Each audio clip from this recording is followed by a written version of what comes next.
de lo que es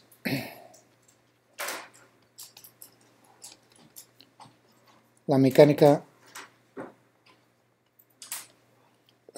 de Lagrange, que es una formular de una forma diferente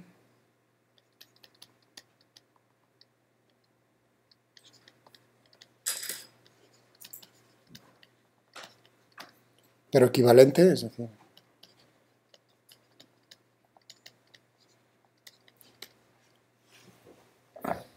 decir que es igual de válida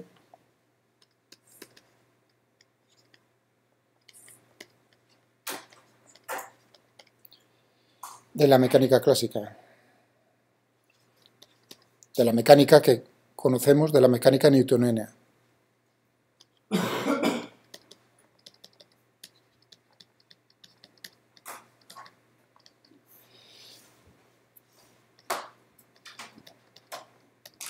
Esa que os está haciendo, ¿no?, que no podáis dormir por las noches con tantos alambres giratorios y tanta cosa. Bueno, pues no solo os tenéis que sentir en buena compañía, porque no, por supuesto no solo sois vosotros los que se siente, ¿no?, ver cómo realmente para problemas fáciles, cómo uno llega, digamos, a los límites, ¿no?, de decir, cómo empiezan las dificultades a surgir por todos los lados y resolver problemas que son sencillos. Son mecanismos para vosotros, que estáis pensando, mecanismos que son muy sencillos, como uno llega a enfrentarse con una dificultad muy grande desde el punto de vista resolver el movimiento del mecanismo aplicando las leyes de Newton, que son las que conocéis. Entonces esa dificultad fue la que se encontraron ya muy pronto pues personas como vosotros, Lagrange, por ejemplo. Esto es siglo XVIII.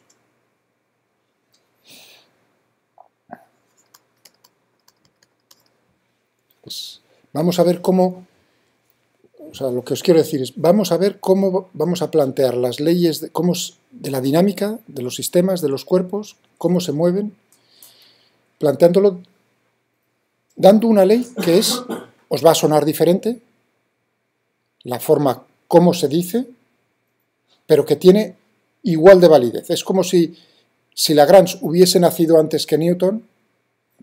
Hombre, se basa, él llegó a través de la mecánica de Newton, pero que nosotros desde pequeñitos nos hubiesen dicho, en vez de F igual a M por A, nos hubiesen planteado de otra manera diferente la mecánica.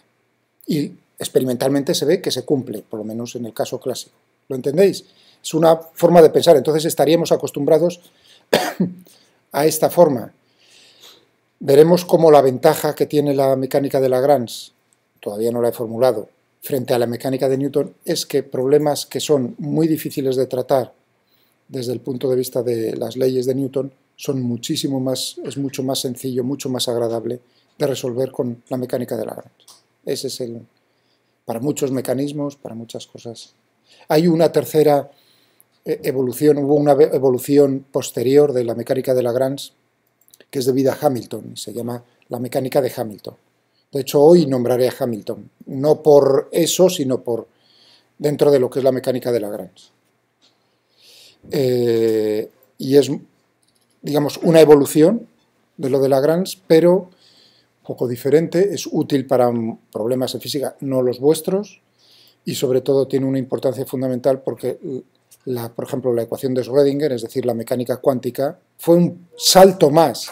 Se basa en la mecánica clásica de Hamilton, por así decirlo. Es un avance.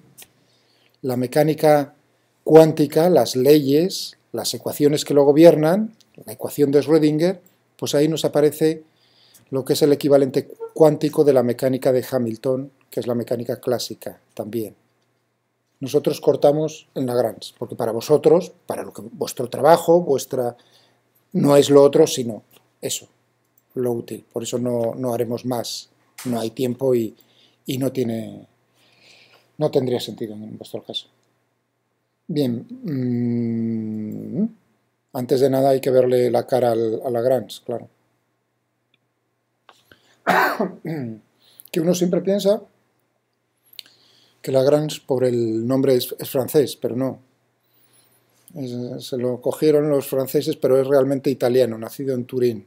Aunque sí, es verdad que emigró a Francia y Alemania, trabajó, pero es un italiano, Giuseppe Lodovico Lagrangia, Lagrangia como lo pronuncian los italianos. El 10 de abril de 1813 murió y nació en 1736, el siglo XVIII. ¿Qué año murió Newton? 1720 y tantos, no me acuerdo muy bien. O sea que casi... Bien. Pues a este señor le agradecemos lo que vamos a ver. Bueno. ¿Cómo se puede plantear la mecánica de Lagrange? Bueno, desde el punto de vista basándonos en la mecánica de Newton, haciendo, bueno, trabajos, lo que se llama trabajos virtuales, es lo que se conoce como el principio de D'Alembert, ver cómo son los trabajos que sigue un sistema que está sometido a ligaduras. Ese no va a ser mi camino. A mí me parece más agradable como lo voy a plantear yo, que es como lo plantea el Taylor. ¿De acuerdo? Pero que no se extrañe, pues que, digamos, en otras asignaturas a lo mejor llega el caso de decir, bueno, pues, trabajos virtuales, D'Alembert, es esto. Bueno, y en ese momento, si lo hacen así, pues mi experiencia me dice que es más agradable esto. A ver si es verdad.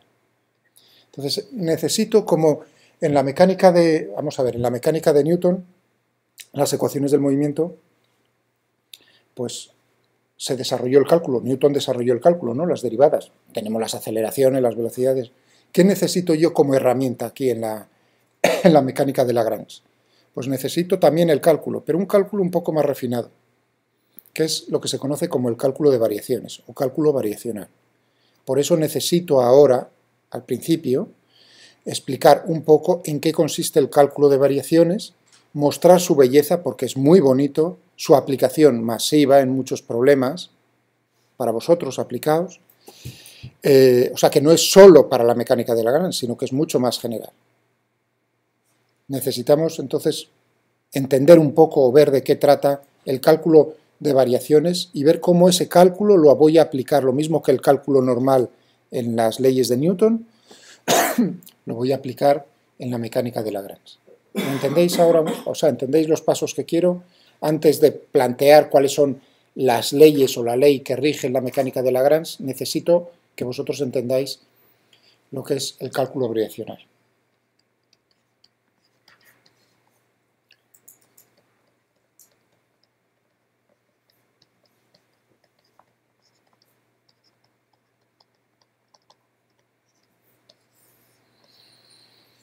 Vale, pues vamos primero a por eso. Lo mejor es con ejemplos, lo mismo que en el Taylor.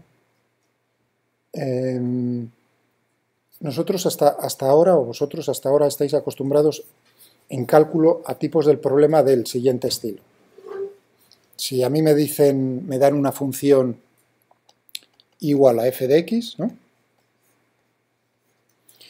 Y me piden determinar cuáles son máximos, mínimos, puntos de inflexión, es decir, extremos o puntos estacionarios.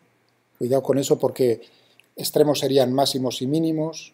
El punto de inflexión es una cosa intermedia, o sea que yo hablaré hoy a lo largo de la clase de situación estacionaria. No os extraña, simplemente estoy considerando máximos, mínimos y puntos de inflexión. Bueno, pensemos. Si busco todos esos puntos, el problema es, a mí me dan f de x igual a f de x, hallarlo, ¿qué es lo que tengo que hacer? ¿Qué me dice el cálculo que tengo que hacer? Pues muy sencillo. El cálculo me dice que tengo que plantear una ecuación. En una función de una sola incógnita, como esta, pues tendríamos que plantear la ecuación, la derivada de f con respecto a x, igual a 0, y esto es una ecuación, me dará todos los puntos x, vamos a poner x extremos, ¿no?, para los cuales se cumple eso. Es una ecuación, la resuelvo, más difícil, más fácil, pero es así, eso me lo está diciendo el cálculo.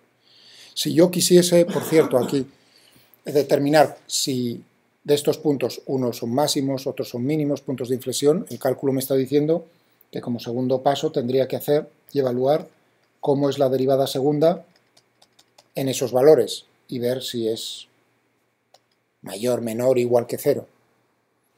En nuestros problemas, ese segundo paso no lo vamos, gracias a Dios, no lo vamos a tener que hacer porque ese ya es más complicado en el cálculo de variaciones.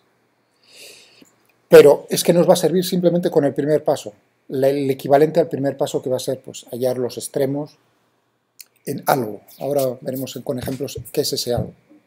Luego, caso de necesario en algún problema que uno dijese, bueno, y de eso que has hallado, qué es máximo, qué es mínimo, qué es punto de inflexión, simplemente por un análisis, iba a decir visual, con la lógica, es decir, uno puede determinar si eso que has hallado es un mínimo, si eso es un máximo, un punto de... Ya veréis con un ejemplo lo que acabo de decir, como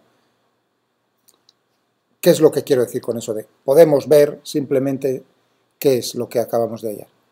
Pero bueno, ya digo que lo fundamental va a ser el equivalente a lo que nos encontramos aquí. ¿En qué tipo de problemas? Pues un ejemplo. Es lo mejor. Un ejemplo es lo mejor.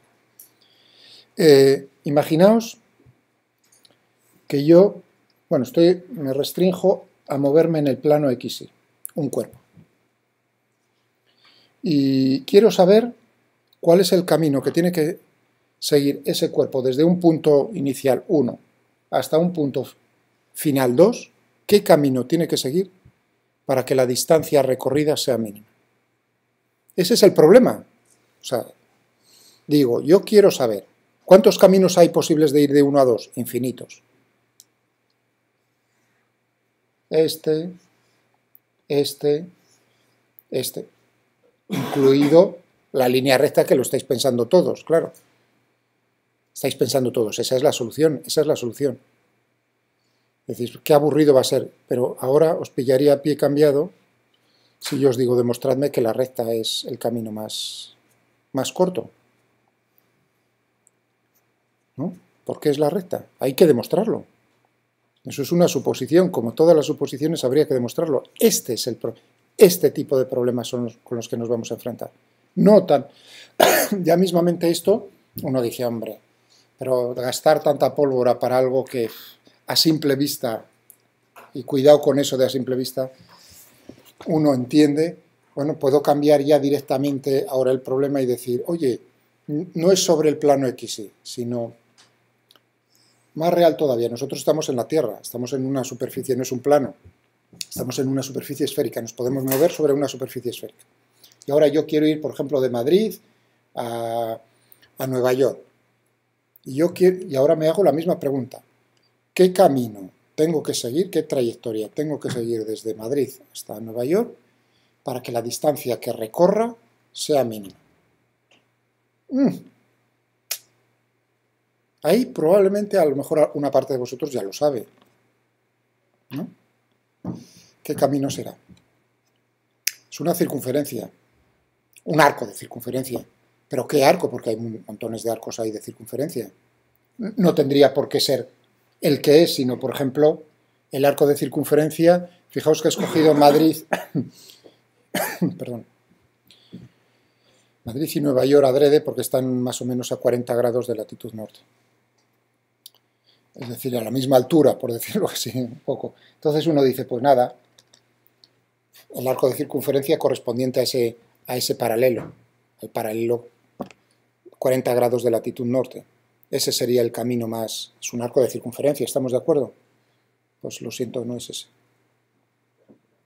No. Nosotros estamos... Ahí olvídate de eso, no es... Me da igual, o sea, yo estoy... Que gire o que no gire, el camino va a ser sobre la misma esfera, por lo tanto eso te da igual.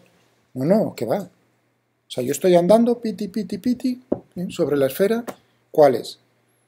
Es lo que se llama el círculo máximo. Es la circunferencia resultado del corte entre la superficie esférica y un plano que pasa por Madrid, Nueva York y el centro de la Tierra. Es sobre un poco así. Es sobre un mapa, una proyección cilíndrica del mapa, ¿no? Pues sería esto, en la proyección cilíndrica. Eso es tirar, ya sabéis que en las proyecciones esa es una de las dificultades de la geometría, es imposible mantener es desdoblar una esfera sobre un plano, por decirlo así rápidamente. Pero bueno, ahora me da igual, eso es otro tipo de problema. Bueno, eso no lo sabíais, una parte de vosotros, ¿no? ¿Alguno de vosotros hubiese dicho esto? Pues lo siento, ¿no? Es lo otro. Fijaos que este problema, por lo tanto, esas curvas se le llaman curvas geodésicas. Ese es el problema más general. Ahora imaginaos una superficie en 2D, en un espacio tridimensional, con la forma que queráis. Por ejemplo, como ingeniero de caminos. Que no soy, sino, o vosotros, os piden construir, es decir, la empresa. Queremos construir una nueva autopista, o el trazado del AVE, entre dos ciudades. Por supuesto, ahora ya no es plano, sino que tenemos montañas, valles. Dicen, yo quiero construir uno que vaya desde aquí hasta aquí. Bueno, ¿cuál es el trayecto que tenemos que...? Porque tenemos que meter las máquinas para, ¿no?, allanar y hacer todo, ¿no? ¿Cuál? Nos dice, primer factor, que la distancia que vaya a recorrer eso sea mínima. Por un sentido, decir, bueno, cuanto más tengas que remover, más caro te va a resultar. Es decir, que nos encontraríamos con el problema de la geodésica otra vez. ¿Qué curva hace el camino recorrido mínimo? ¿De acuerdo? Bueno, desde el punto de vista de la empresa, ese es un factor, que sea mínimo. Otro factor que jugaría un papel, naturalmente, es que, por ejemplo, la pendiente no podría superar un cierto valor. Eso lo podríamos incluir en el problema. Que sea lo más pequeño posible la distancia, pero que no supere un cierto valor la pendiente. Bueno, por otro lado, la empresa también está muy interesada en que el coste total sea mínimo. Y eso significa que los terrenos tienen diferente valor. Hay que comprarlos, hay que expropiar. Eso significa que los terrenos en valle son más caros que en montaña, lógico, ¿no? Si sois todo el mundo lo sabe, cuanto más... Eso significa que ese efecto también lo tendríamos que tener en cuenta en nuestro problema. Eso es matemático, ¿eh? Es decir, yo quiero... Entonces, tiene que ser la distancia más corta posible, que no supere eso y que encima el coste total sea el mínimo. Entonces no te va a salir la distancia, la trayectoria cuya distancia es mínima, sino una que se adapte a todo eso. Ese problema, resolver eso, y ahí juegan factores, no solo la distancia. Oye, que hay que cruzar, hay que construir acueductos, hay que construir túneles. Todo eso se puede cuantificar, es una función matemática. Por cada kilómetro, por cada 100 metros de túnel, eso cuesta tantos millones. También tendrías que minimizarlo. Cuanto menos, mejor, menos acueducto, mejor. ¿Entendéis? Todo es... Bueno, ese es el problema con el que nos enfrentamos ahora. A ver si eso os gusta, os llama la atención. Este es el problema del cálculo que nos ayuda, la herramienta que nos permite solucionar eso. Y de paso, solucionar la mecánica de Lagrange. Bien, ya digo, así dejando caer, si leéis el Taylor, ese tipo de problemas de curvas cuya distancia es mínima, se le llaman geodésicas. En el caso de la esfera, por eso no solo son mínimos, sino que si yo hago ese problema, encontraré que yo puedo ir de Madrid a Nueva York de esa manera, pero también podría ir dando toda la vuelta alrededor de la Tierra, por decirlo así. Es la misma curva, la misma geodésica. Es decir, que uno pensaría, hombre, no solo vas a encontrar mínimos, sino que vas a encontrar los máximos. No. El camino dando la vuelta por el otro lado no es máximo, porque siempre uno puede encontrar un camino yendo al polo, de un polo a otro polo, 20 veces, más largo. Eso es lógico. Entonces, ese camino por el otro lado, ¿qué sentido tiene matemático? Es un punto de inflexión. O sea, que no creáis que... Está muy bien lo de las geodésicas. Bueno, pues vamos a ver cómo planteo yo ahora matemáticamente eso. Es decir, que quiero, pero en el caso sencillo. O sea, que voy a demostrar a mano lo de la recta. A ver cómo lo logro. Punto 1, punto 2. Entonces, yo digo, bueno, un camino posible sería este, el camino C. ¿Qué distancia, si yo me muevo a lo largo del camino C, qué distancia estoy recorriendo de 1 a 2? Pues tendré que calcularlo, cortar trozos infinitesimales y sumar, es decir, tendré que sumar, integrar los diferencial de L.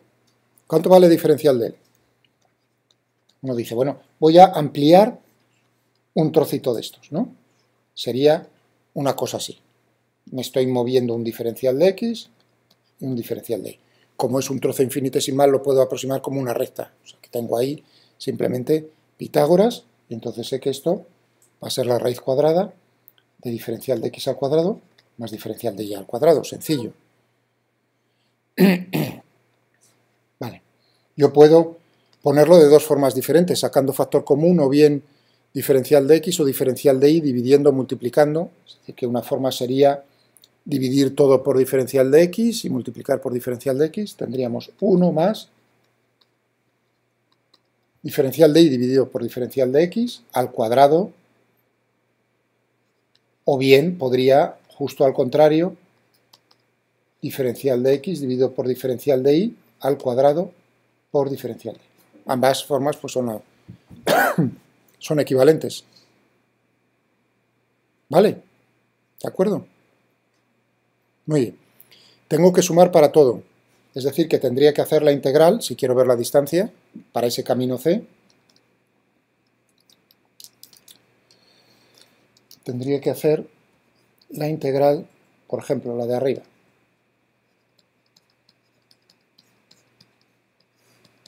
Calcular eso. Suponiendo que a mí me dicen, yo estoy dando el camino, entonces me están dando y de X.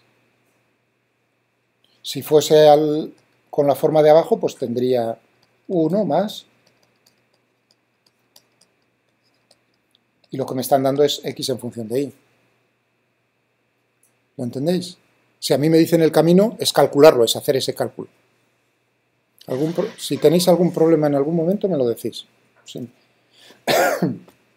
Bueno, ahora como notación, como ya veis que aquí va a ser la derivada de Y con respecto a X, la derivada de X con respecto a Y, voy a utilizar como notación en esas derivadas, Y' denota la derivada de Y con respecto a X, caso de que lo haga al contrario, pues, la derivada de X con respecto a Y.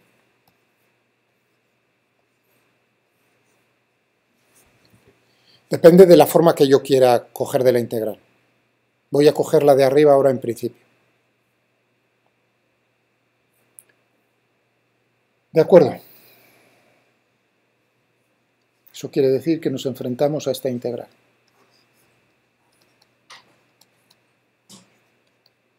Diferencia de X. Y el problema, a ver si os dais cuenta, es, claro, si yo doy el camino puedo calcular la distancia. Pero el problema no es ese, es encontrar el problema es. Encontrar el camino, es decir,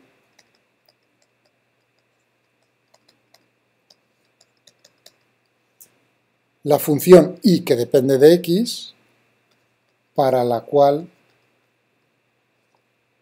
se encuentra el camino, para el cual, porque es el camino, no la camino, para el cual la integral es mínima, en este caso. ¿Entendéis? Aquí es donde uno huele la diferencia, espero. Mientras que en el problema clásico del cálculo es encontrar los puntos para los cuales la función es máximo y mínimo, aquí el problema es encontrar la función que hace una integral máximo o mínimo. ¿Lo entendéis? Y suena más difícil, pero más bonito. Bueno, y ahora viene el momento de decir, ¿cómo? Bueno, en general, para muchos problemas yo pondré 3 o 4 ejemplos. ¿A qué nos vamos a enfrentar? A un problema que es hacer una integral, hallar para qué función una integral es máximo, mínimo, punto de inflexión. Yo siempre podré encontrar la forma, dependiendo del problema, va a ser la integral de una función que va a depender ¿de qué? De x, de y, de y'. Diferencial de x. A ver que os quede claro por la notación, porque en cada caso, aquí x es la variable independiente, ¿no? Y depende de x. Por lo tanto, y es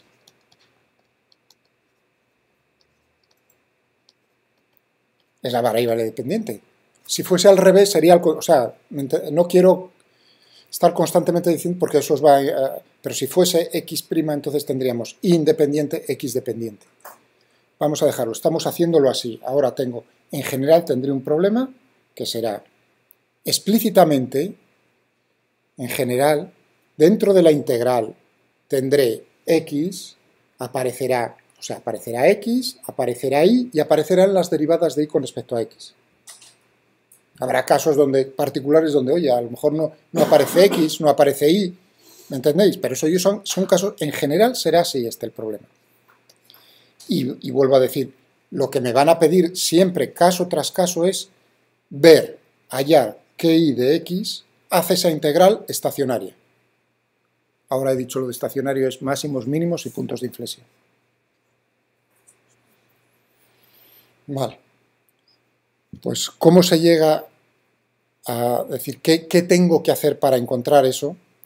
Pues el camino es utilizar el cálculo normal. Eso lo tenéis en el capítulo 6 y en el capítulo 9, en el capítulo 6 del Taylor, en el capítulo 9 del Mary Boas, ese libro tal. Y eso es lo que no voy a hacer. Esa demostración matemática, esos pasos no los voy a hacer yo. Yo simplemente voy a usar la conclusión. Es lo que me interesa a mí. Ahora, simplemente es muy bonito verlo. Si lo habéis cogido, pues habréis visto que, hombre, hay que ir lentamente para poderlo entender, pero es cálculo normal, ¿vale? Dentro de lo que cabe. Bien, la conclusión es, que pongo yo, puntos suspensivos, es que se tiene que cumplir lo siguiente. Si la función y de x hace estacionaria esa integral, entonces, voy a ponerlo en otro color, la derivada parcial de f, esto que tengo dentro de la integral, con respecto a y, tiene que ser igual a la derivada total, uy, he puesto t, perdonad, la derivada total con respecto a x de la derivada parcial de f con respecto a y'. Es un trabalenguas, ¿no? Por eso necesitamos ejemplos para que yo me dé cuenta de que vosotros lo habéis pillado. Sí. Sí, la segunda es parcial. Espero que lo haya más o menos, ¿no? Las d curvas. A ver si os dais cuenta de lo siguiente. Aquí, dentro de la integral, va a aparecer x, y e y'. Es como si fuese x y z. Tres variables diferentes. Como si fuesen tres variables diferentes.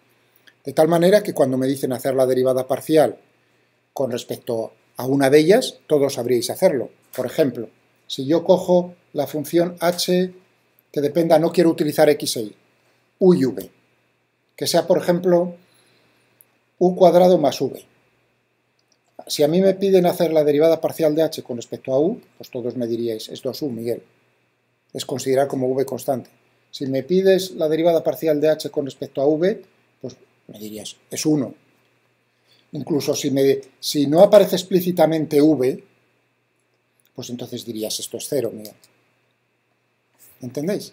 Ahora el esfuerzo mental, visual que tenéis que hacer es, donde pone y', es como si fuese otra letra. A la hora de hacer esto y esto.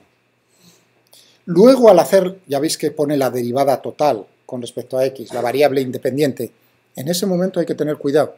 En ese momento ya hay que ver que tanto y como y' dependen de x. Son funciones y que depende de x, su derivada depende de x. Y habrá que derivar, pues aplicando la regla de la cadena, lo que sea. Con el ejemplo lo veréis. Y esto en principio recibe un nombre.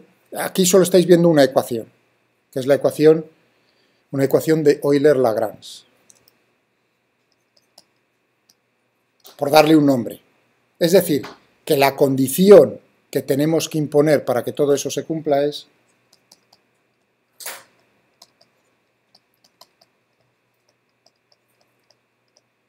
en este caso una.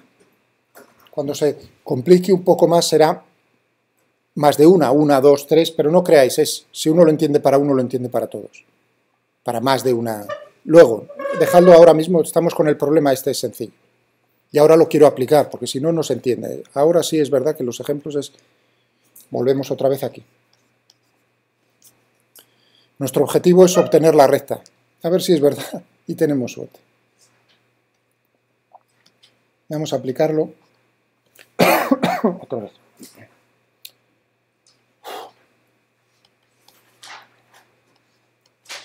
O sea que f, eso que yo escribí ahí como f de x y y', es la raíz cuadrada de 1 más y' al cuadrado.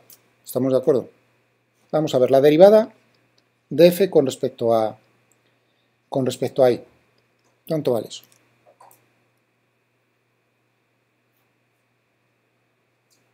Esto es f. Ahora en este caso, lo mismo que puse antes u cuadrado más v, ¿no? Ahora en este caso estoy poniendo raíz cuadrada de todo eso. ¿Cuánto vale la derivada de f con respecto a y?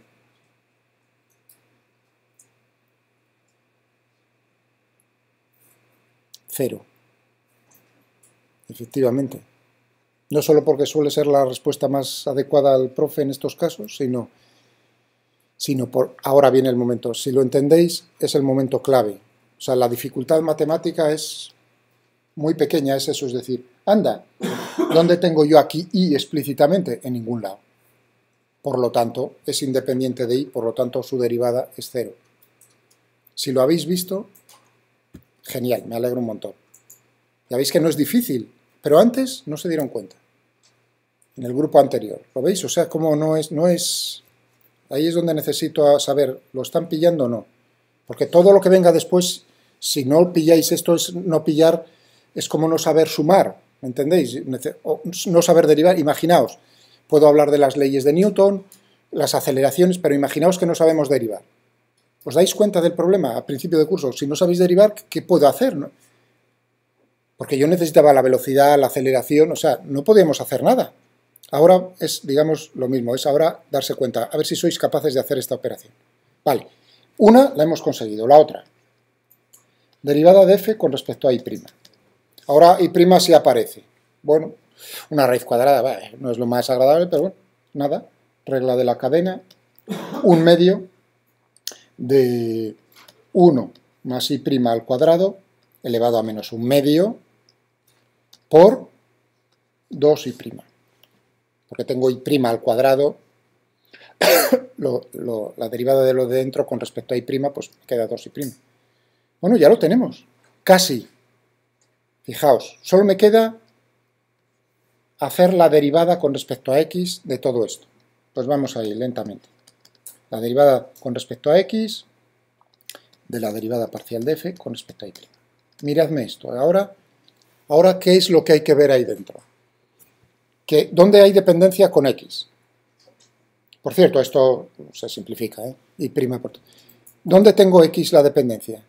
Implícitamente, ahora ya no es solo que aparezca la ley. Aquí depende de x. Aquí depende de x. Y' depende de x.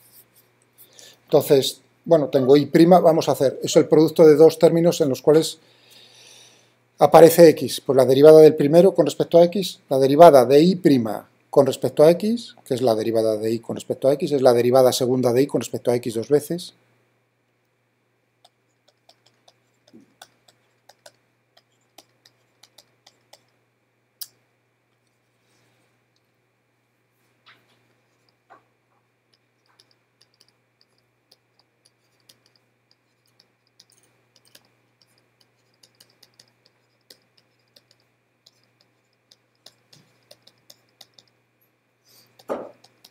La notación que estoy utilizando son las primas. ¿De acuerdo? Por lo tanto, un segundo, significa que tendríamos, en primer lugar, pues y' por todo esto sin derivar, 1 más i' al cuadrado elevado a menos 1/2, más el primero, o bueno, el segundo, i' sin derivar, por la derivada del segundo con respecto a x, regla de la cadena, primero con respecto a i', es decir, tendríamos 1 más i' al cuadrado menos 3/2 por 2i', hasta ahí hemos llegado casi. Estoy derivando con respecto a i', regla de la cadena, por la derivada de i' con respecto a x. Y segundo.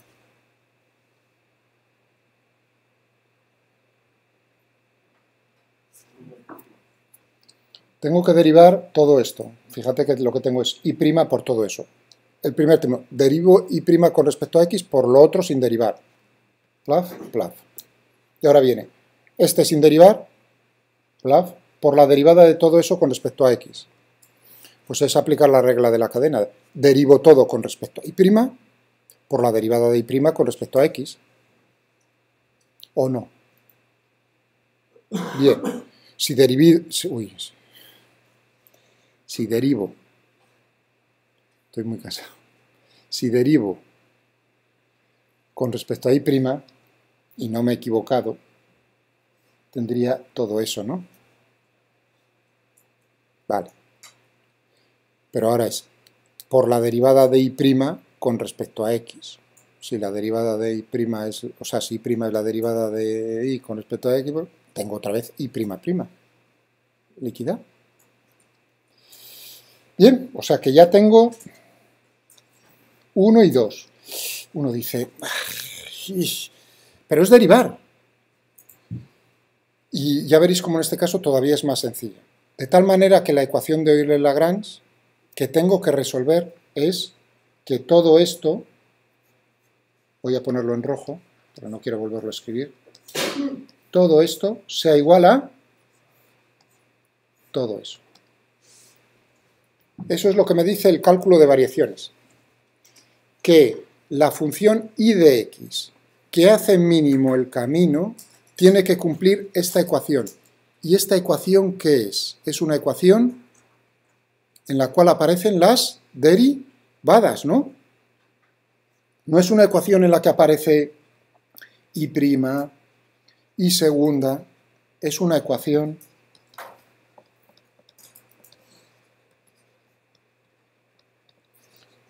diferencial ordinaria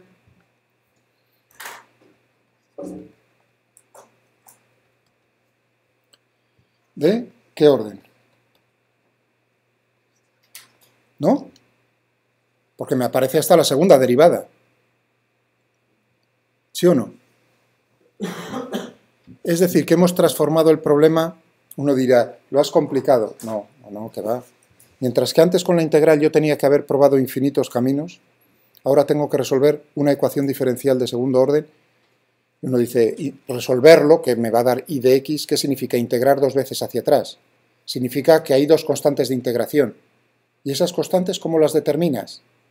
Cuidado aquí, con las condiciones de no iniciales, de contorno. Es decir, más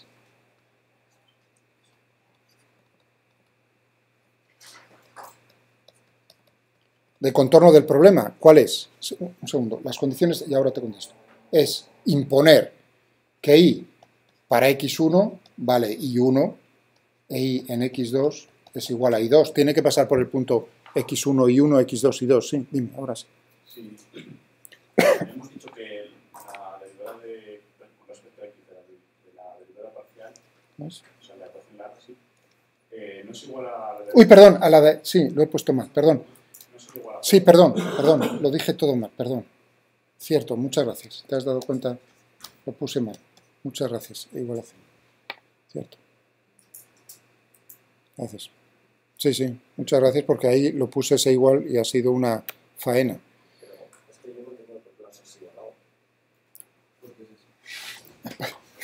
Lo ha dicho de una manera muy fina. ¿Por qué es así? No. Lo que he dicho antes es lo siguiente, vuelvo a repetirlo. El paso ese, la demostración de que son las ecuaciones de Euler-Lagrange las que tiene que cumplir la función I de x para que la integral sea estacionaria, esa demostración la tenéis en el capítulo 6 del Taylor o en el capítulo 9 del Mary-Boyce. Ese paso de ahí a la conclusión fue cuando puse conclusión. Y dije, yo no voy a hacer esa demostración. La tenéis en los libros, es una demostración matemática porque requiere, pues, un rato, una clase completa para eso. Y sinceramente no es el... Pero yo os invito a que lo leáis porque es bonito y que me preguntéis la duda que tengáis si no veis algún paso en la demostración. Por supuesto que estoy a vuestra disposición. Pero a mí lo que me interesa es la conclusión. Es como deciros, a ver, como la analogía, decir, vale, yo necesito derivar. Entonces yo digo, la derivada de x cuadrado, lo he hecho, ¿no? ¿Y qué he hecho? La derivada de x cuadrado es 2x. Y ahora imaginaos que me pregunta uno de vosotros, decir, pero ¿y eso cómo lo has hecho? Demuéstralo que la derivada de x cuadrado es 2x. Sí, podríais hacerlo, podríais preguntarlo, ¿por qué no lo vais a preguntar? Pero entonces, ¿qué tendría que basarme? En los límites. Porque la demostración es a través de hacer el límite. Es decir, que tendría que agarrar... Ese es el paso que me he saltado. ¿Lo entiendes ahora? Es decir, yo no puedo ir ahora al cálculo, o no tengo el tiempo, no es el objetivo, sobre todo porque seguro que os llenaría la cabeza y no es necesario. Sí es importante para mí que ahora pilléis y que recordéis cuáles son las ecuaciones de Euler-Lagrange en general. La derivada de f con respecto, en este caso, con respecto a y, va a ser igual a la derivada total con respecto a x de la derivada parcial de f con respecto a y'. Y muchas gracias porque fue una... Y como me has ayudado... ¿Cómo te llamas, perdón? David Rodríguez. Gracias, David, porque estoy cansado y esas cosas son me pasan cuando ya pongo el automático y no puede ser. Muchas gracias. Eso sin miedo. Claro. ¿No veis? Hay dos opciones en el profesor. Digo, a este le machaco por dejarme bien. No, hombre, por supuesto, muchas gracias. Y no se me ocurre ahora mayor agradecimiento que apuntarte. Ah, ahora viene el momento. ¿Lo habéis visto otros? No habéis abierto la boca. Solo él se atrevió. Ah, ese es vuestro problema, no el mío. ¿Sí? Al derivar, ¿no haría falta añadir menos un medio delante?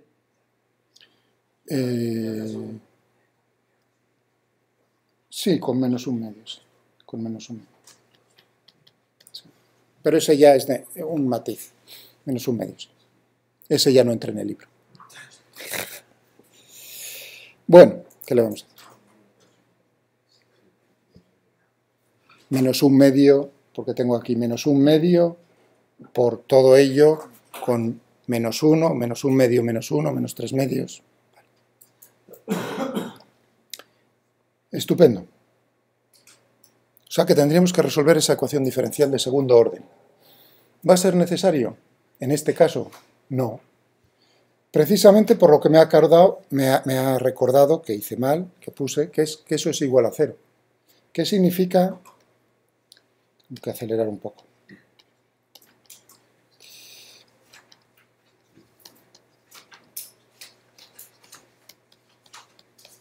¿Qué significa que esto sea igual a 0? Que todo esto es igual a 0. Eso implica que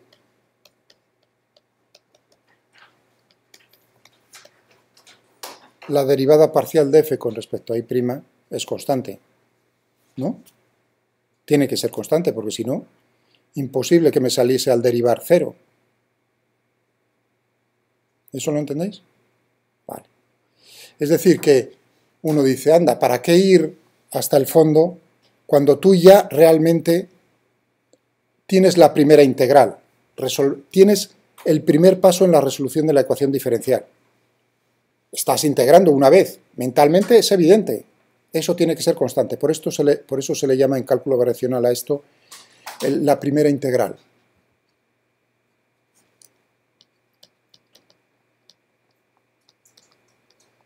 Pero eso es, olvidaos, es simplemente decir, fijarse que en este caso, porque esto es 0, eso es constante. ¿Vale? Pues vamos a ver en nuestro caso cuánto valía esto. Teníamos que era y' si no recuerdo mal. Y esto es constante. Vamos a llamarlo la constante C. O sea que tengo esta ecuación. Bueno, pues vamos a ver si la logramos resolver. Ahora ya es una ecuación diferencial de primer orden. Más sencillo, ¿no? Que de eso ya hemos integrado una vez. Ya solo tenemos que integrar otra vez.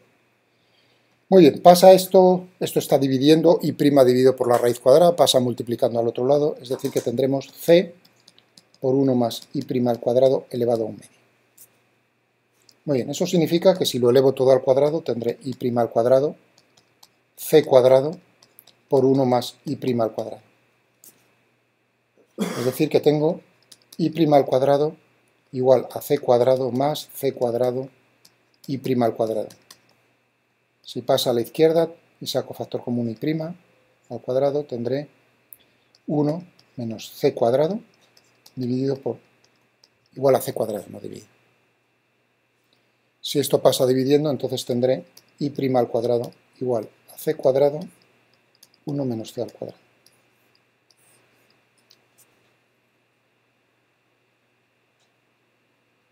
¿Vale? Muy bien. ¿Y qué significa esto es constante? Esto es constante. Significa que y' al cuadrado es constante, ¿no?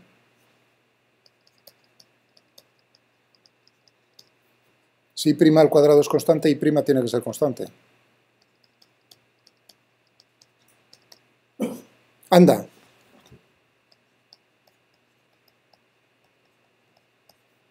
Que la pendiente es constante. ¿Qué curva cumple que la pendiente es siempre la misma? Una recta.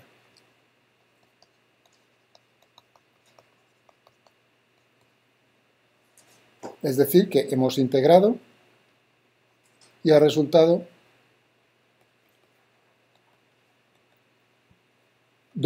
¿cómo determino A y B? Pues precisamente de las condiciones de contorno. Tiene que pasar por el punto de coordenadas x1 y 1, x2 y 2. Liquidar. Acabáis de ver la demostración de que es la recta. Bien. Más ejemplos de estos.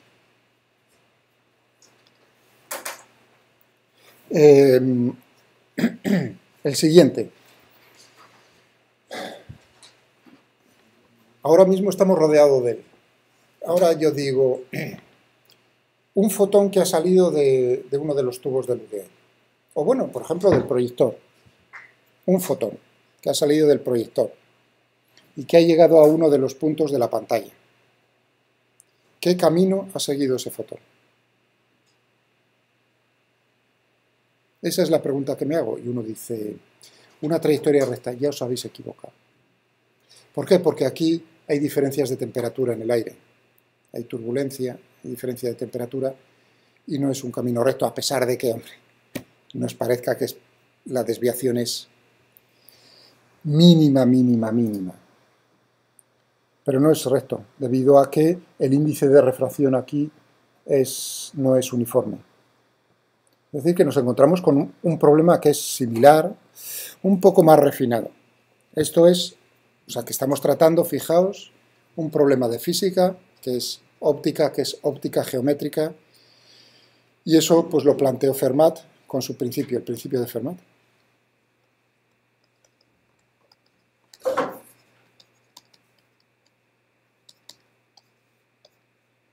Que es la trayectoria que va a seguir un rayo de luz en el espacio, entre un punto y otro punto del espacio, va a ser tal que el tiempo que tarda en recorrer ese camino es mínimo. Cuidado, no he dicho la distancia, he dicho el tiempo. Es decir, que ahora la integral va a ser diferente. El tiempo que tarda en recorrer ese fotón desde un punto hasta otro es mínimo. Y eso nos va a dar la trayectoria que sigue la luz en ese medio. Eso es un principio, fijaos que entonces está cogiendo un principio variacional, necesita el cálculo de variaciones para resolverlo.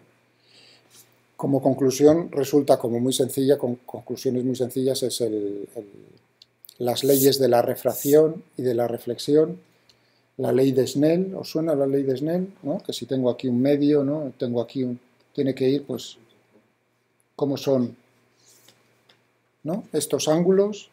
el producto del índice de refracción por el seno del ángulo igual al índice de refracción por el seno del ángulo. ¿Eso de dónde sale? Ah, no lo sabíais, pero lo estabais aplicando. Del cálculo de variaciones. Hombre, un cálculo de variaciones muy sencillito en el sentido de que uno sabe que aquí arriba el índice es constante, es decir que en ese caso la trayectoria va a ser rectilínea y en el otro también rectilínea. Es como ver cómo es el principio variacional con combinaciones de rectas. Aquí habría muchas posibilidades. Infinitas. ¿Entendéis? Caminos, tengo infinitos caminos. Combinaciones de rectas tengo infinitas. ¿Qué combinación me hace que el tiempo que tarda en ir el rayo desde este punto 1 hasta el punto 2 sea mínimo? Eso es la ley de Snell, que es el principio de Fermat, o sea, un caso particular. También en la reflexión. Lo que pasa es que en la reflexión, ya que lo estoy diciendo, es un poco más, mientras que aquí estoy diciendo el tiempo mínimo, en la reflexión es justo lo contrario. Si yo tengo aquí, o incluso en una superficie espejada, por ejemplo, un semiesférica, ¿no? Semicircular, y quiero que vaya de aquí a aquí, caminos, haya montones, también tramos rectos, la trayectoria que va a seguir va a ser tal que el tiempo es máximo. Es decir, que yo lo único que impongo es que golpee en la superficie. Es decir, que el principio, ahí es donde viene, el principio no solo es para mínimos, sino es para estacionarios, máximos, mínimos y puntos de inflexión. Ya lo dije para las geodésicas también, lo dejé caer. Vale, pues entonces, ¿cómo lo plantearíamos así en general, en un medio en el cual nosotros sabemos cómo es el índice de refracción en cada punto? Esa es la información. Tengo que hacer, va a ser tal que esa integral sea mínima. Vale, diferencial de t. Sumo los tiempos. El rayo de luz va desde aquí hasta aquí, por ese camino. ¿Cuánto tiempo tarda? Voy a sacar las tijeras y corto. Cada tramo del camino es diferencial de L o diferencial de S. Creo que utiliza en el libro diferencial de S, me da igual. Es la longitud de ese tramo infinitesimal. Eso quiere decir que es esa longitud. Si el fotón, si la luz se mueve con una velocidad en ese punto v, pues evidentemente v va a ser esto, es decir, que diferencial de t, ¿no? Muy bien, genial. Es decir, que aquí la integral que voy a necesitar resolver es... Ya, pero ¿cómo es v? Bueno, a mí me dicen el índice de refracción. El índice de refracción, ¿cuál es la definición del índice? N. Es el cociente entre la velocidad de la luz en el vacío, c, y la velocidad en ese medio, v. Es decir, que v va a ser c dividido por n. Y n es el dato, ¿eh? Eso no es una incógnita. A mí me están diciendo, imaginaos que es en el plano XY, otra vez, por hacerlo. Entonces me están diciendo cómo es n en cada punto. Vale. Si sustituyo esto, pues tendríamos la integral de diferencial de S.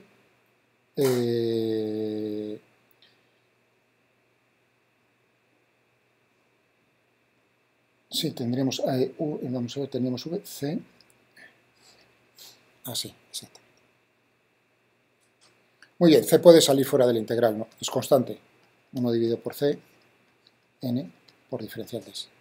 Bueno, y diferencial de S es lo que hemos visto en el problema anterior, es decir, tendríamos 1 dividido por C, n, que depende en general de x y de y, como dependa, por la raíz cuadrada de 1 más y prima cuadrado diferencial de x, o si lo utilizo de la otra manera, pues, de acuerdo a... Y esta, como veis, esto es constante, quiero decir que lo que a mí me preocupa es resolver este problema. Ese es el principio de Fermat. Entonces, ¿qué camino va a seguir? El que siga las ecuaciones de Euler-Lagrange.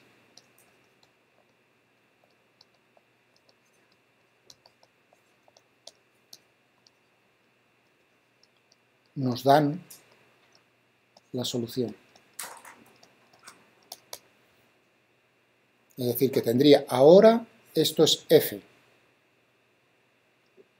de X, Y e Y'. Otra vez. Plaf. Se hace una ecuación que es diferencial, que hay que resolver, que puede ser más fácil o más... pero si tenemos el ordenador, ¿entendéis? Ahora viene el momento de decir, ahora ya resolver ecuaciones diferenciales. Si el caso es sencillo, claro, en aquellos años pues, no les quedaba más remedio que a mano, estaban los métodos para resolverlo. Teniendo un ordenador, pues uno es más flexible, porque puede ya resolverlo numéricamente, independientemente de cómo sea el problema, ¿lo entendéis? Tendríamos la solución siempre, por decirlo así, independientemente de que sea muy complicado o no. Otro ejemplo.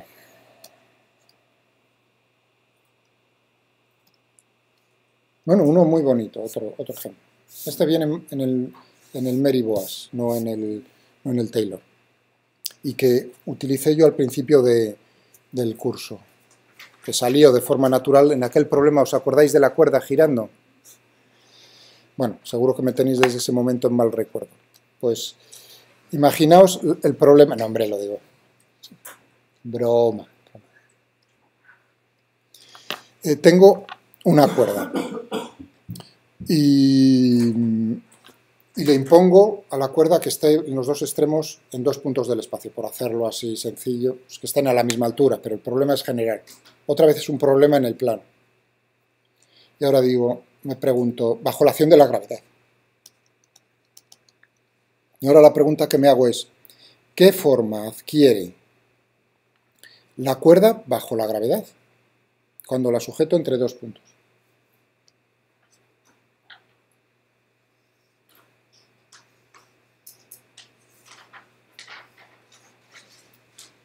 No es elástica, ¿eh? Es decir, que la longitud tiene que ser constante. Otra vez, bueno, uno lo puede plantear, y yo lo hice para algunos con el ordenador, aplicando las leyes de Newton, viendo la tensión, ¿no? Es bonito, porque así uno se maneja con las leyes de Newton, pero uno ve que, bueno, es difícil o bueno, no es tan sencillo como los problemas habituales. Pero bueno, uno puede aplicar eso. O plantearlo con cálculo variacional, un principio variacional. Que es decir, la cuerda va a adquirir una forma tal que la energía potencial gravitatoria de la cuerda sea mínima. Ahí está el asunto. O sea que ya con eso yo digo eso, digo que la física se rige bajo ese principio y obtengo la ecuación de la cuerda que corresponde a la catenaria, al coseno hiperbólico, siempre y cuando la cuerda sea de densidad uniforme. Porque yo ahora tengo el poder de decir, no solo soy capaz de resolverlo para una cuerda de densidad uniforme, sino para una cuerda que cambie. Imaginaos que la densidad es una cadena y la masa está más concentrada por los extremos, que por un extremo más que por el otro, o por los dos extremos. O sea, a mí me tendrían que decir cómo es lambda a lo largo de la cuerda. Y entonces decir cuál es la forma. Entonces ya no sería la catenaria. ¿Lo entendéis? ¿Cómo lo resuelvo? Ahí, eso es lo bonito, como ejemplo de esto. Como siempre, si logro plantear la integral, lo demás ya cae como un castillo de naipes por su propio peso. ¿No? Le pego así y ya se cae. A ver qué integral tengo. He dicho, la energía potencial que sea mínima. Eso implica, bueno, si cojo aquí, por ejemplo, este es el eje X horizontal y hacia abajo, por comodidad. Entonces, la energía potencial gravitatoria de un trozo de cuerda por aquí, pues será la masa que tenga ese trozo por G, la gravedad uniforme, por I. Estoy poniendo aquí el origen. Ahí el nivel para el cual la energía potencial es cero. ¿Estamos de acuerdo? Como es un trozo infinitesimal, será diferencial de m, ¿no? ¿Cuánto vale la masa en este trozo de longitud? Ya habéis visto, aparece otra vez, diferencial de L. Claro, pues será lambda por diferencial de L, que será lambda por diferencial de x cuadrado más diferencial de y al cuadrado elevado a un medio. Lambda es densidad, ¿no? Sí, es la densidad lineal de. ¿Cuántos kilogramos por metro de cuerda?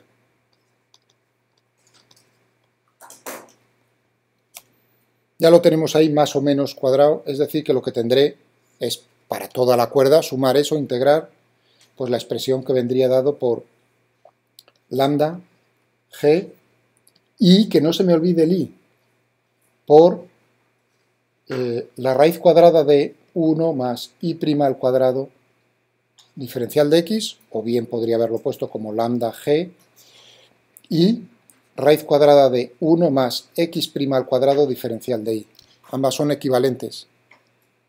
¿Lo veis? Bueno, lambda y g son... ahí viene el momento. Lambda no depende de x, y. Ahora bien, ¿entendéis ahora el problema? Si digo la cuerda es uniforme, ahora es el momento de decir, bueno, esto sale fuera de la integral. Realmente la integral que vas a tener que resolver o que buscar, con la que enfrentarte, es esa. ¿Lo entendéis? Si me dijesen que lambda depende de x, pues entonces ando pillado. Tengo que tener cuidado con eso.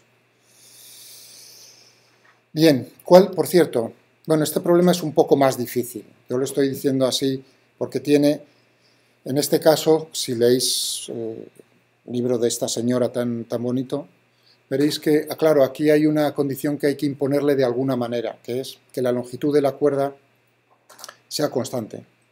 Aquí implícitamente no lo he planteado, ¿no? Aquí estoy diciendo eso, pero ¿dónde se plasma que la longitud no es elástica, que sea L, una determinada? No sale. Es decir, que ahí habría que añadirle una condición precisamente de que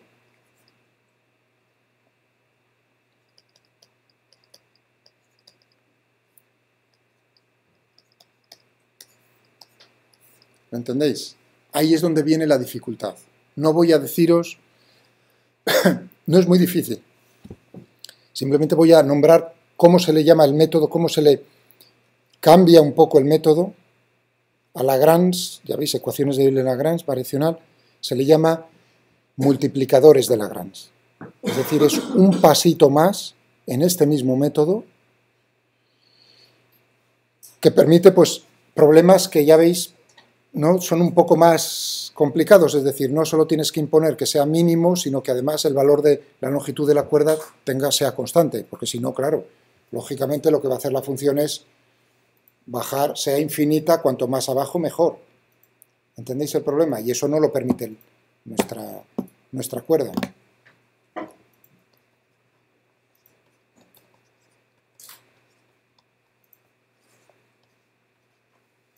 Esto lo digo simplemente como curiosidad. Yo no lo voy a necesitar. En el Taylor también viene algo de multiplicadores de Lagrange. No lo vamos a... En el capítulo 7 lo pone al final y dice, bueno, se puede prescindir de esto, yo lo voy a hacer. Bien, pero sí he querido poner el ejemplo para que os deis cuenta otra vez, ¿no? Cómo tengo un problema en el cual el cálculo variacional me permitiría atacarlo. Sí, la pregunta que me corté antes, ¿cuál de las dos formas, la 1 o la 2, utilizaríais?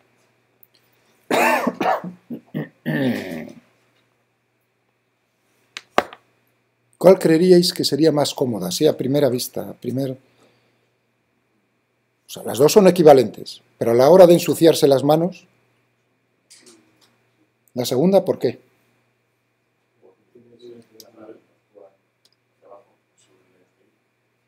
No lo veo.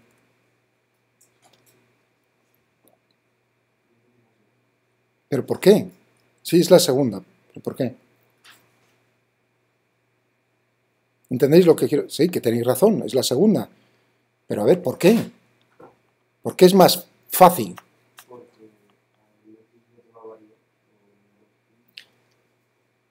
Aquí arriba sería una función, voy a ponerlo en negro, una función f que depende de la variable independiente es x, y e y'. De tal manera que en la ecuación de Euler-Lagrange sería la derivada parcial de f con respecto a y. ¿Aparece y explícitamente? Fijaos, ahí ha cambiado el problema respecto al anterior, me aparece y explícitamente. En este caso tendríamos una función que depende de variable independiente es y, x dependiente y x'. Y ahora digo, la derivada parcial de g con respecto a x, ¿aparece x explícitamente? No. Por lo tanto, aquí tendríamos que la derivada parcial de g con respecto a x' es constante, la primera integral. Es decir, es el mismo problema, pero ya el primer paso al integrarlo es más fácil, lo haces ya de cabeza. ¿No? ¿No es más fácil una ecuación de primer orden que de segundo orden? Ya has hecho una integral. Bueno, entonces os habéis dado cuenta, si habéis visto eso, os habéis dado cuenta de que, bueno, uno u otro. Otro problema, otro ejemplo. Muy bonito. A ver, tengo que acelerar. Y es un problema clásico, es el problema del braquistocrono.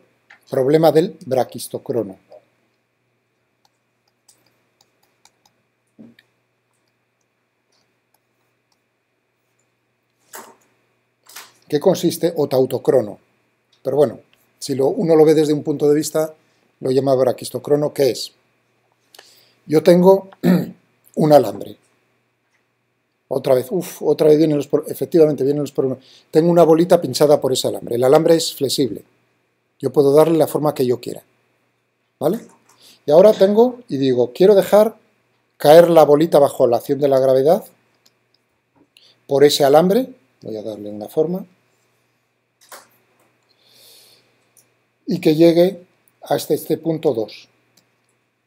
Yo puedo darle la forma que a mí me dé la gana al alambre. No tiene por qué tener la misma distancia recorrida, no, simplemente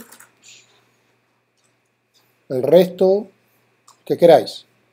¿Entendéis? Yo puedo, es flexible, puedo darle la forma al alambre que yo quiera. Y bajo la acción de la gravedad, sin rozamiento va a caer la bolita, va a deslizar a lo largo del alambre. Y ahora la pregunta es, ¿para cuál de esos caminos el tiempo que tarda en pasar de 1 a 2 es mínimo? Uno diría, el camino recto, te has equivocado. No, no es el camino recto. Por eso el problema es bonito y es verdad. Eso lo resolvió, fue como una competición, tiempos de, pues eso, siglo XVII, no me acuerdo muy bien, si vamos a Wikipedia, en qué año, lo resolvió uno de los hermanos Bernoulli. Pero vamos, fue una competición entre los mejores, ¿me entendéis? ¿Quién fue el primero que lo resolvió? Fue uno de los hermanos Bernoulli, este problema. Y el resultado es un cicloide. La curva que va a seguir, o que debe seguir,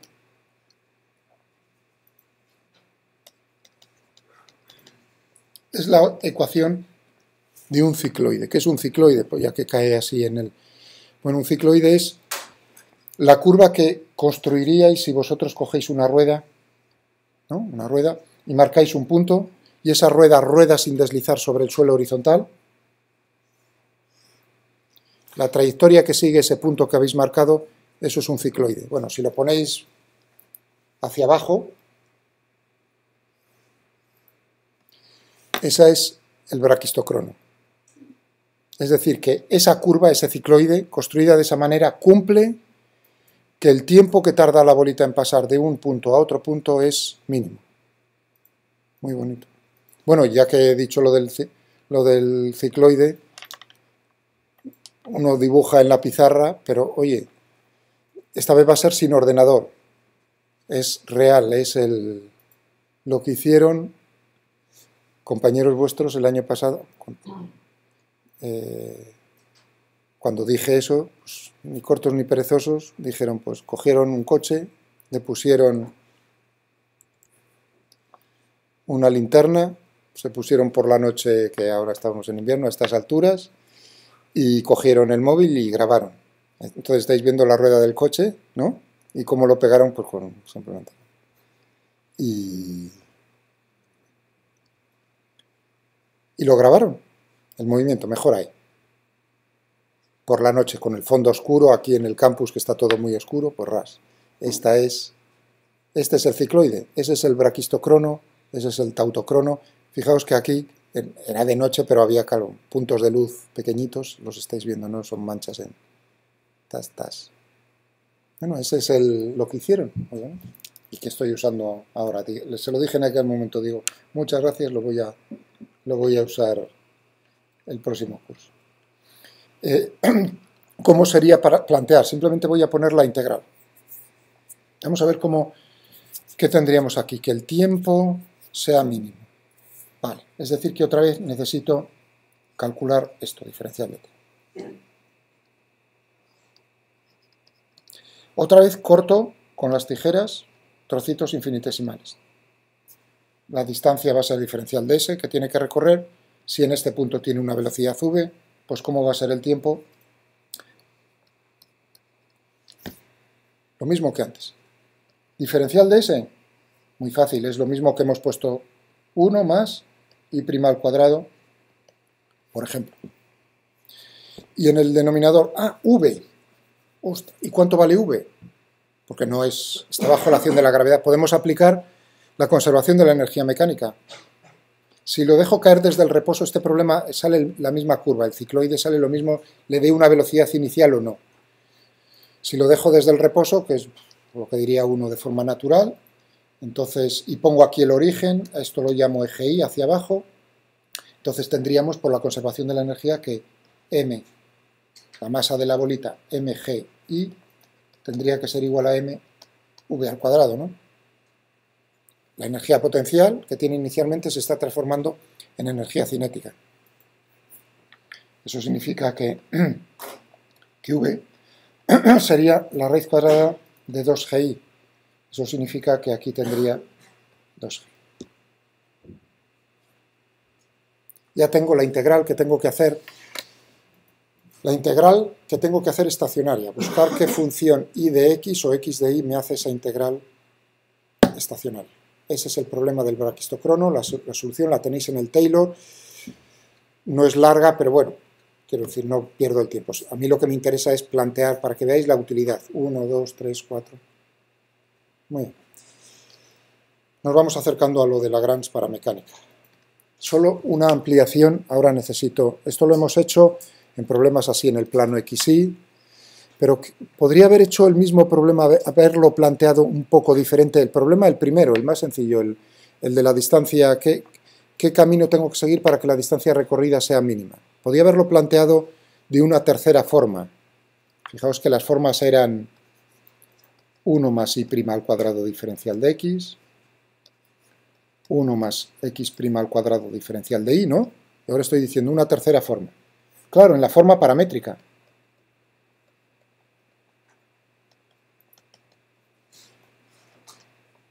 De la curva. Ahora el asunto es, x va a depender de un parámetro u, y depende de u. Esa sería la forma paramétrica, ¿lo entendéis? O sea que ahora ya no busco y de x o x de y, sino x de función de un parámetro, u lo llamo en general, y de u. Y entonces, ¿cómo sería diferencial de s? Bueno, digo, esto es diferencial de x al cuadrado, diferencial de y al cuadrado. Puedo dividir todo por diferencial de u y multiplicar por 1. Es decir, que tendría la raíz cuadrada al cuadrado más al cuadrado por diferencial de u. ¿Vale? Es decir, que tendría esta integral. Pero ahora, ¿qué tipo de integral es? Va a ser una en la cual la función depende de... La variable independiente es u. ¿Y cómo son las variables dependientes? Ya lo pongo en plural. X, y. Y me aparecerá también en general x' e y'. Diferencial de y. Este es el caso visto desde esa manera. Para este mismo tendríamos, dependiendo del parámetro, la variable independiente y luego las variables dependientes x de u, y de u. ¿Y cómo son entonces las funciones x de u e y de u que hace esa integral estacionaria? Ecuaciones de Euler-Lagrange, plural otra vez.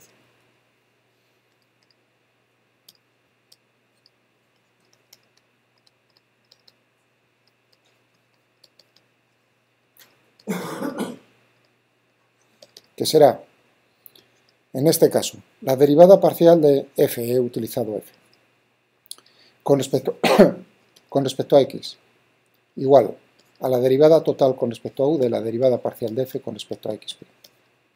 Una. La otra, la derivada parcial de f con respecto a y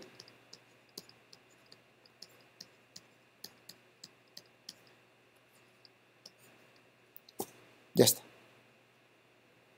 Fijaos que si hay dos incógnitas, x de u e y de u, tiene que haber dos ecuaciones diferenciales detrás. Es imposible una ecuación con dos incógnitas resolverlo, ¿lo veis? Por lo tanto son dos. Y ahora uno dice, por su propio peso, dice, oye, ¿y qué ocurre en el caso general? ¿Qué es el que vamos a tener nosotros? Caso general, pues será una integral donde tendremos una función que depende, ahora no quiero utilizar ni x ni y ni nada de eso, quiero en general ponerle otro nombre. Pues va a depender de variables dependientes que llamo q1, q2, q3, hasta n, de sus derivadas. Utilizo el punto, no la prima. Ahora veréis por qué. q.1, q.2, q.3, etcétera, hasta n. Y el parámetro, la variable independiente, t, tiempo, por ejemplo. Diferencial. Las q punto son la derivada de q, la correspondiente a y, qi. N veces. ¿Cuántas ecuaciones de Euler-Lagrange? N ecuaciones de Euler-Lagrange, que tendría la misma forma. Lo voy a poner la derivada de f con respecto a qi, va a ser la derivada con respecto a la variable independiente t de la derivada parcial de f con respecto a q.i. Y esas son n ecuaciones.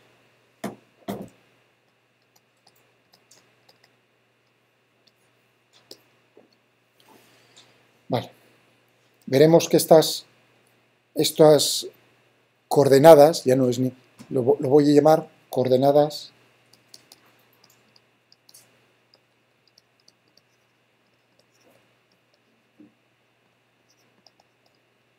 las coordenadas generalizadas.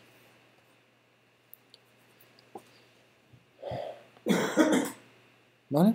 Ahora damos el paso, ahora es el salto a la mecánica clásica. Y ahora, la aplicación de todo esto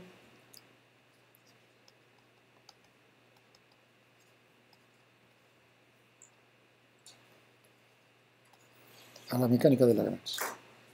Y la ley que va a regir la mecánica, o la mecánica con Lagrange, es la siguiente. La trayectoria o el movimiento de un sistema, ¿cómo se va a mover un sistema? ¿Qué trayectoria van a seguir los cuerpos en un problema? Va a ser tal que haga estacionaria la integral de acción. Esa sería, fijaos, todavía más corto que la ley de Newton. Vuelvo a decir. Tengo que decir cuál es la integral de acción, claro, porque si no... Pero bueno, lo que he planteado es la mecánica desde el punto de vista del cálculo de variaciones. La trayectoria que va a seguir el sistema, los cuerpos que conforman el sistema, el mecanismo, va a ser tal que la integral de acción sea estacionaria. ¿Cuál es la integral de acción? Eso, por cierto, recibe eso que he dicho así de esa manera, recibe el nombre de principio de Hamilton. Fijaos que Hamilton es posterior. La forma de expresarlo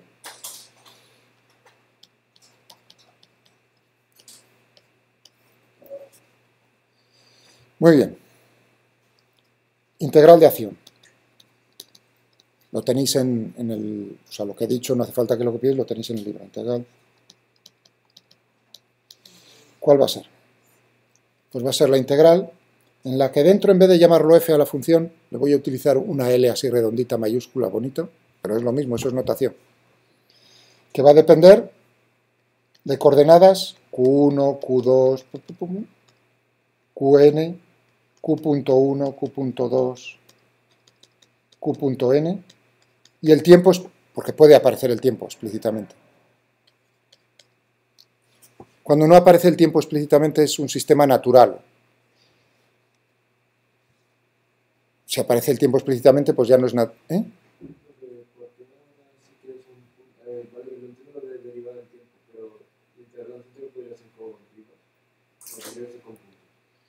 Es notación. Es notación, simplemente. Puedes poner primas, pero por los puntos históricamente lo que te están dando son las derivadas con respecto al tiempo. Por eso se utiliza el punto Y eso es así históricamente, así lo utilizaba Newton, los puntos. Eso tiene su origen, lo de las Ds tiene origen de Leibniz. Esa era la notación. Los fluxores y esas cosas son de Newton, utilizaban dos notaciones diferentes para lo mismo. Y entonces ha permanecido en la parte de física a veces, muchas veces, como veis, el punto para denotar las derivadas, porque es mucho más cómodo, hombre, poner un punto. Y la prima, ciertamente, también ha quedado, pero como cuando no tienes derivando respecto al tiempo.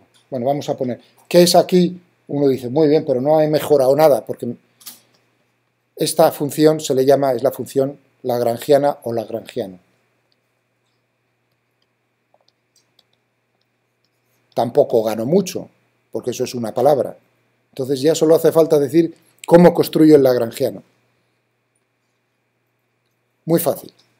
Va a ser la suma de la energía cinética total en el sistema menos la energía potencial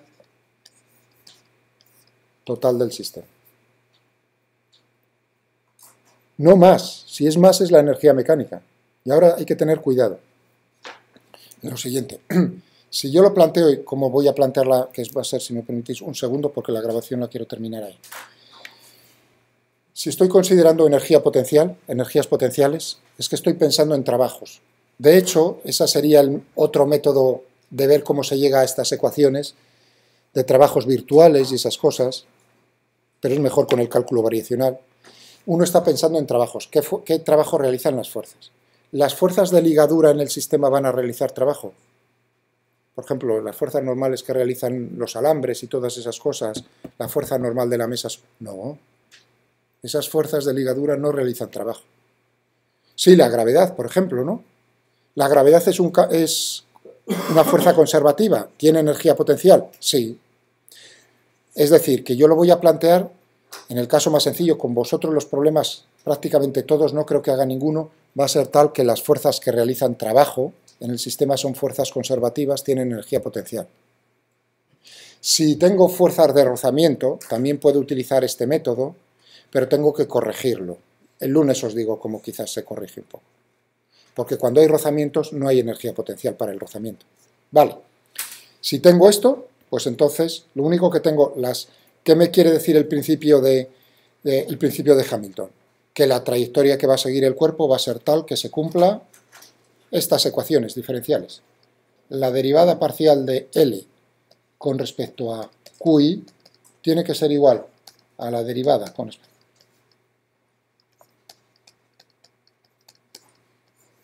n ecuaciones.